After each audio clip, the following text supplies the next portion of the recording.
তোমরা অনেকেই দেখতে চেয়েছিলে ইটালি থেকে আমার হাজবেন্ড কি নিয়ে আসছে আমার জন্য। তো সবকিছু নিয়েই থাকছে আজকের এই ব্লগ ভিডিওটি। আশা করি ভালো লাগবে। আসসালামু আলাইকুম। আশা করি তোমরা অনেক বেশি ভালো আছো, আবার ভালো নাই বললেই চলে, কারণ দেশের যে পরিস্থিতি, বন্যার মানুষগুলো যেভাবে অসহায় হয়ে পড়েছে, আসলে আমরা তাদের পাশে দাঁড়াতে পারছি না। বন্যা কবলী মানুষের যে সিচুয়েশন, সেগুলো আমরা দেখতে পারছি না। আসলে খুবই খারাপ লাগতেছে। তো তোমরা যতটুকু পারো ততটুকু হেল্প করবে তাদেরকে। আজকে চলে আসলাম শ্বশুর বাড়ি থেকে বাপের বাড়ি। তো তোমাদের ভাইয়া দেখতে পাচ্ছ সেই শ্বশুর বাড়ি চলে আসছে। আমরা বরিশালে চলে আসছি, মানে আমাদের বাসাতে চলে আসছি। দেন হচ্ছে আম্মু এদিকে সুন্দর তার জন্য রুম টুম গুছিয়ে রেখেছে। দেখতে পাচ্ছ জামাইয়ের জন্য কতই না সুন্দর করে রুম গুছিয়ে রেখেছে আমার আম্মু। আসলে জামাইয়ের জন্য কতই না ভালোবাসে, এই ভিডিওটি দেখলেই তোমরা বুঝতে পারবে। দেন হচ্ছে আমি একটু রুম টুর ভিডিও করে নিলাম আমার। তোমরা অনেকেই জানতে চেয়েছো বা দেখতে চেয়েছো যে তোমাদের ভাই আমার জন্য কি নিয়ে আসছে, তো সেগুলো শেয়ার করা হয়নি। আজকে তোমাদের সাথে সেগুলো শেয়ার করতেছি। তো এই তো দেখতে পাচ্ছ কিছু জিনিস নিয়ে আসছে, যেগুলো তোমাদের সাথে দেখিয়ে দিচ্ছি। না আমার নাই বললাম, তার বউকে যতটুকু সম্ভব সারপ্রাইজ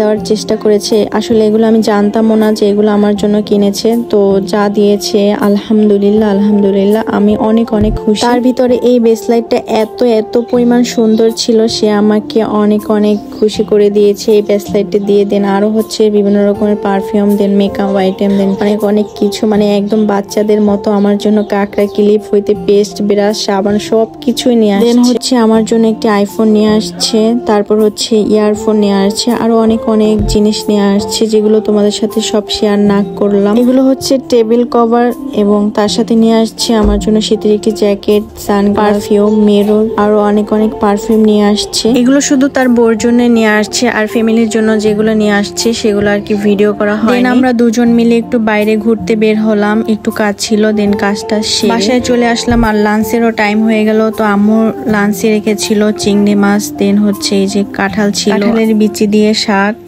কলর শাক, এটা হচ্ছে ইলিশ মাছের লেজ ভর্তা, আর এটা হচ্ছে ইলিশ মাছ। এখানে শ্বশুর বাড়ির বোম্বাই মরিচ, আর হচ্ছে বোনের শ্বশুর বাড়ির।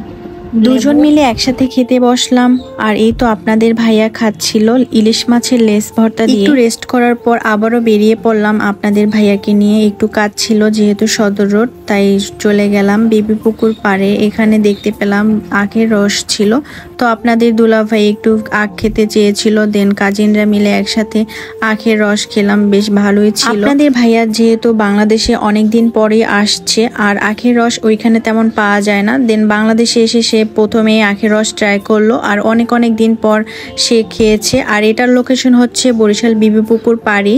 আপনারা চাইলে ট্রাই করতে পারেন, অনেক মজার ছিল এই আখের রস। যারা তোমরা আমার ভিডিওগুলো পছন্দ করো তারা লাইক কমেন্ট শেয়ার করে পাশে থাকবে, আর যারা আমার পেজে নতুন তারা আমাকে ফলো দিয়ে সাপোর্ট করবে। দেখা হবে নেক্সট কোনো ভিডিওতে। সবাই ভালো থাকো, আমাদের জন্য দোয়া করো। আসসালামু আলাইকুম।